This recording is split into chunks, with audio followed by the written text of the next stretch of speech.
Alright boys, welcome back. Hoping you guys are having a fabulous day here today, 11:24. So I just ended the stream like 5 minutes ago. And guess who dropped? Yes, ESCANOR. No sub meme here today. First, I want to thank you all for tuning into the stream. Absolute legends. Thank you so much. Like and subscribe helps out a ton if you would like to. ESCANOR, the ultimate one, has finally appeared in Grand Cross. Yes, we're skipping Purple Jacket ESCANOR. Screw that. We're going straight to the one and only Light, the ultimate one ESCANOR. I'm super happy, bro. This is insane, alright? First, we also have this in here, which is Blue Grimoire, basically designed just for Naofumi. This, on what we read on the stream, was pretty good, so we'll see how the actual translations break down. With it, we have the banner here, so let me open that up for you. We also have added chapter 25, which is the Bond chapter. Miles is going to show up finally, and all that's going to happen. We have his costume, so let's break the banner down. Oh, wait, coin shop. All right, is it a good coin shop or a bad one? Oh, it's only sins. All right, so they're not bringing the Holy War stuff in here. Again, when they do Light or Dark Festival, they can bring back the other ones. They're not doing it, so no Berserk Esteros in the shop, which is an L. But let's see. We have the unit. Well, I'll break down the skills in a second. Let's see the banner first. So, let's see. I'm hoping for a good one here. Let's see. It is... Oh, damn. What? Chandler, Zeldris, Red Tarmiel, Brunhild, Magilda, Red Thonar, Sariel, Scotty, what is it?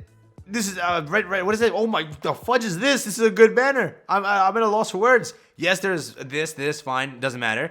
There's this. I don't have that, so it's fine. There's this. It's not the good mono, but it's a mono. It's fine. There's Death Pierce for copies if you need it. There's Yormon here. So 3 Ragnarok units, 4 if you want to consider. Being like for these 3 basically helping you with the bird and deer. This one being just helping on any boss specifically. This one helping on just substats. This is good. This is good. This is really good. This is really good. These 4 or 5 are really good. What the hell? And yes, that's 6 festival units on a banner. Damn.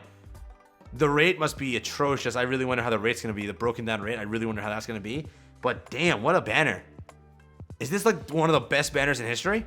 Like, we keep saying that by now, right? Every time it keeps updating to like the best banner ever now. But this banner is nuts, bro. Jeez. Like, comment down below real quick. Can I just know what you think about this banner? Maybe it's too early for me.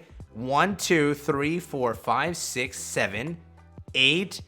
Well, I'll say 9. I don't care. 9, 10. Collection.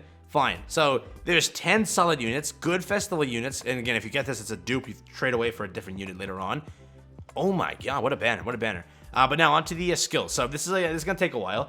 Buckle in, get some popcorn. So with ESCANOR, this is how it's gonna work. It's gonna be full screen. This on my monitor here. Flame of Life Ultimate ESCANOR is the name of the character. Give yourself a sacred flame at the start of the battle. After using your skill, your damage you deal is reduced to increases by 15% up to 4 times. All the stats will not fail. This translation's off, bro. Oh my god, let me retranslate it, alright? So there we go. All the stats you have will not fall below the number of the starting amount. So when you walk into battle, that amount will not fall below it. Also, when you take damage that makes you unable to fight, your attack-related stats increase by 30%. The Sacred Flame ability for 5 turns will increase your stats, every stat, by 4%. Yeah, he's pretty insane. So that's how that's going to work. We have Burning Sphere over here. Inflicts burning damage with a 500% of attack to a single enemy. Scorching is 1.3% additional damage per 1% of your remaining HP to all allies in battle. Additional damage equal to 30% of final damage. So basically, you attack a single target on one person. It'll then ricochet damage on everybody else. Basically, death damage to everyone on the field.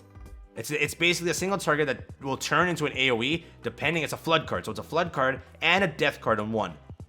What? Okay, next one, inflicts, this is an AoE, Exploding Pride, Crazy Prominence. It inflicts pressure damage equal to 300% of attack to all enemies, intimidation of 0.8% additional damage per 1% HP lost to yourself, 35% additional damage of critical damage minus 100%. So, attack on all, and I don't even know, this thing is nuts. So it will crit again, so after you attack, it'll crit again, and then 35% additional damage. Okay. Well then, his attacks are like nuts, bro.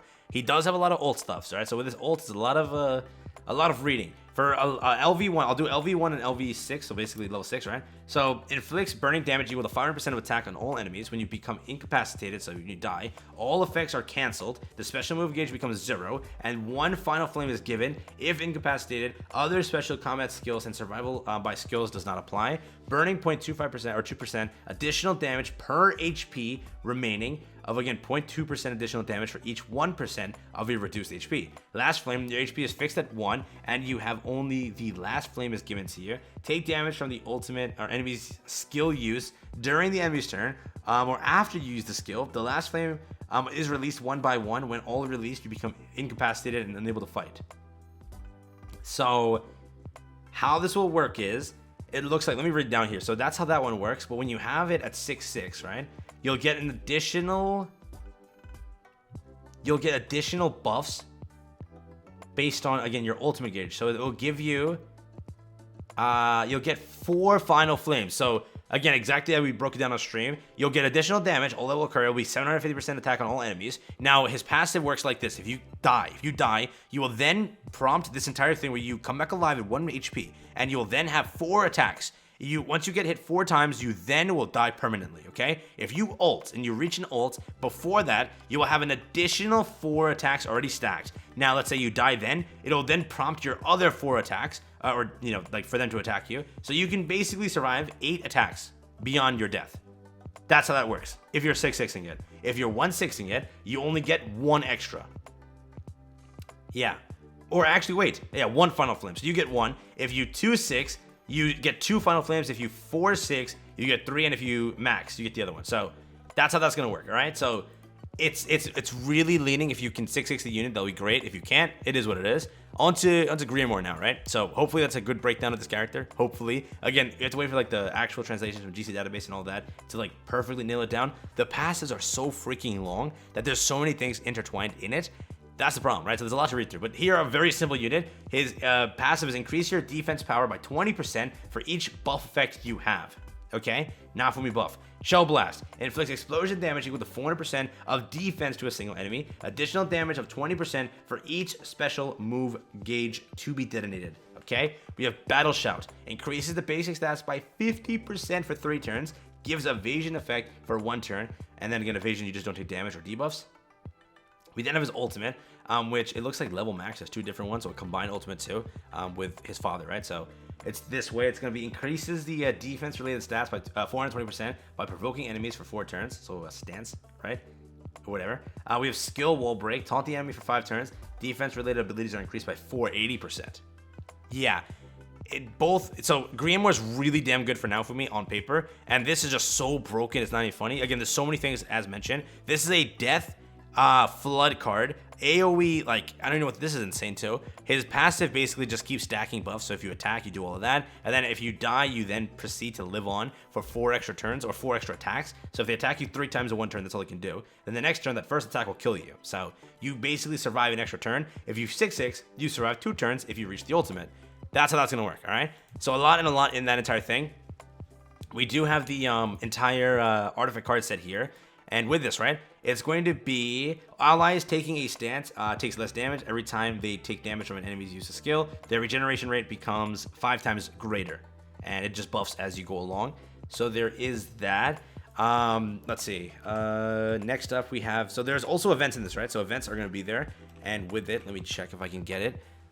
We have, again, the new food is getting added for the boss. We have ESCANOR as the login character officially. Finally, ESCANOR can grant you a login. Not the big ESCANOR, it's going to be skinny ESCANOR, obviously, but that's pretty cool. We have, again, Knighthood boss there. We have some new bundles over here if you care for it. There is that. We have improved the efficiency of Gold Dungeon. I talked about this basically already in the dev notes. They're just removing the old chests and giving you like front-loaded gold and 20% boosted. So it is pretty cool. This also is going to increase your AP pots to 120 fixed value. So if you're getting 90 now or 100 now, you'll now get 120. If you're a new player getting 60, you'll now get 120. It's just like a quick like method to give new players a bigger boost because they're getting like stomps right now, right? So again, as the game progresses, it gets harder for new players to enjoy, and their way of fixing it has been pretty good recently. So they have been adjusting all of that. They also improved the function for forming a team in the scuffle or in like brawl. With this, they've been doing a lot of improvements to brawl, which I'm super happy to see. Like, there's been a lot of improvements. So Massive W there. What is this team? What is this team, bro? But there is that. They also added a function of level display for affinity. This is actually big too. That's sick. A function will be added that allows you to check the information of each mission on the battle screen of so Knighthood boss. Improved hero path completion reward display. Improved special mission screen. Added a gotcha effect. Flame of life will be added to the gotcha production. Wait, are we getting what is this? This is sick. This is what is it? Animation. What is it? Summoning animation. Added gotcha effect. Flame of life ultimate Escanor. It will be added to the gotcha production. Is that what that is? Are we finally getting an updated summoning animation? Oh no. Somebody confirm this down below. If you watch this point in the video, please confirm this down below. Is that what that means? That would be so sick. 3.5 anniversary ultimate jumping box event. We're gonna get a free what is it? Grimoire. Also a free festival unit that we can choose apparently, right? So we're getting a bunch of free SSRs. We have Brunhild, we have red or green Merlin, blue again Grimoire, red Sariel, red Hawk, green Hawk, red Escanor, red Gother over here, a bunch of free stuff over here also. These are all like equipment based things, which is really cool. A bunch of these things also. And again, on the ticket, we can pick one of these apparently. I believe it's pick. Just to confirm, it is pick. Okay, so whoever you need, get dupes for, or if you need to initially get it, we're also gonna get a 200 gem login, a bunch of these tickets that actually go and summon on that cool banner thing. We also have this again, so there's all these gems, 200 free gems in the login event, which is a massive freaking W. A bunch of event rewards also over here. We have the free multi over here also, which again, they're granting you another one, which is pretty cool. They also have this, which is a level 90 full level up coin. So save up all your things and just use it on Escanor on day one, finish that right away, which is pretty nice. If the mission, I'll translate this later and see if the missions can be finished day one. If they can, that's a massive W. Sometimes you can't. So we'll see how that goes. We have another Goddess of Blessing event, this time Escanor's Blessing event. So you will get like boosted demon mats and all of that stuff, which is pretty cool. This is again the basic stuff with that. We have a new mode with the it's the Arrogance Festival Leonis cleanup event. So you go through and like you do each of the missions and you get a bunch of rewards, which is pretty nice. You can also exchange for these items if you need them. These are the rewards here. You get 5 gems, 5 gems. We have a new cricket boss. Yes, the Purgatory native breeds. We're getting this boss. We have to go and kill a cricket that flexes on you. With it though, you get a free cosmetic for Escanor and a UR pendant and a bunch of other nice little things, which is pretty cool. Get all these over here too. So a very decent event. We're also getting a 14-day, which is pretty cool. Gem event, which is usually what we get, but hey, it's there. You can now also exchange during this event gold tokens for these. This is great. I have so many of these sitting around. I can exchange that, which is absolutely a W. The King exchange event is also kicking off as it always does. These are the basic events. So simultaneous clear is kicking off. Okay. Merlin equipment engraving support event and double patrols. No gear gacha, no what is it? No gear gacha and no costume sale. Big L. Event Hawk Pass rerun. So you're now going to be rerunning these things, which is pretty nice. Normal, anyone can use it. So they're adding all these things back. So we're going to have this and a new Merlin costume. I think this is the new Fez Merlin. So new Fez Merlin's getting a new costume. I believe that's wild. I believe that is wild. So we're getting a wild costume. All this stuff also returning, which is pretty cool. This Deanne thing is getting added over here. All this is getting added over here. We have the basic purchasable thing here. And we have Shield Hero stuff is going to be leaving, so make sure you finish that up. Some characters are displayed incorrectly, fixing that. And that's the update. So very simple stuff over here. During the event period, the number of rewards you obtain by watching advertisements in the app will increase. Fort Soldiers will be increased to this. And permanent free gacha will give you 2 summons per day. So if you're a fan of watching ads, you get 2 summons per day, which isn't that bad actually. If you want to watch an ad for it, again, some of them are like a minute-long ads. If you have the time, hey, go and do it. You're more than welcome to. But that's the entire update. So much in here, so many things to go over. Hopefully, I did it justice and broke it down. I will do future videos where I do it like properly. This is just again rushed out to get like the video out there, so you can see it and understand what the patch notes are looking like. Absolute W of an update. One of my favorite updates in have to be in history of Grand Cross. With that being said, I'll catch you in the next one. Have fun, stay safe. That's been it for me. Thank you for watching, and if you've made it to this point in the video, comment Ultimate 1. Just comment that down below. I'm curious. Thank you again. Peace out. Enjoy. That's been it for me.